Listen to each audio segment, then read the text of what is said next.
Buongiorno cari amici, ben ritrovati in questo spazio in mia compagnia.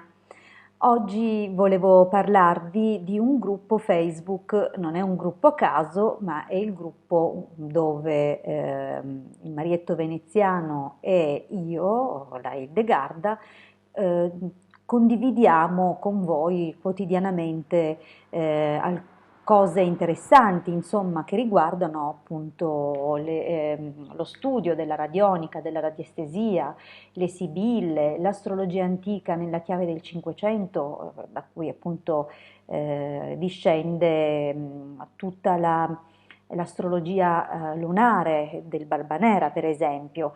Questa astrologia appunto ha origine nel Cinquecento, come ho detto, a opera di Rutilio Benincasa.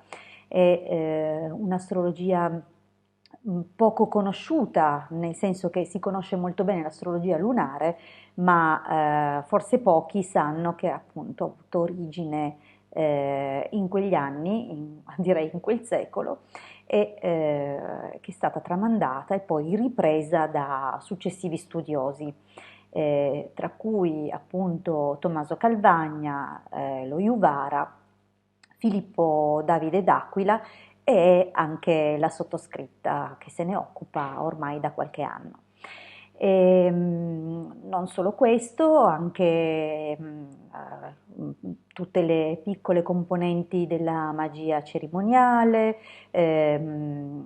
presto parleremo anche della magia dei salmi, faremo delle dirette video per le sibille interattive e tante altre cose che vi doniamo e vi doneremo quotidianamente in modo totalmente gratuito.